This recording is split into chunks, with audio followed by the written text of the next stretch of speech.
Հայերենում բոլոր բառերը ունեն իրենց հստակ ուղղագրությունը, բայց կան նաև բացառություններ։ Դրանք այն բառերն են, որոնք օտար լեզվից են մուտք գործել հայերեն և չեն ներառվել հայերենի բառարաններում։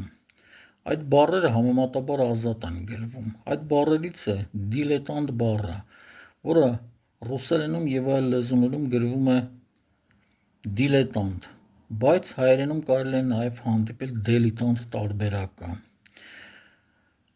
Դիլետանտը իտալական բառ է, նշանակում է զվարճացնել, բայց այն էլ իտալերեն է մտել լատիներենից, դելիկտարը լատիներենում։ Դելիտանտը այն մարդն է, ով մասնագետ չի, բայց մասնագետորեն ուզում է զբաղվել ինչ-որ գործով։ Չնայած պատմության մեջ եղել են դիլետանտներ, որոնք ավելի լավ արդյունքների են հասել, քան պրոֆեսիոնալները։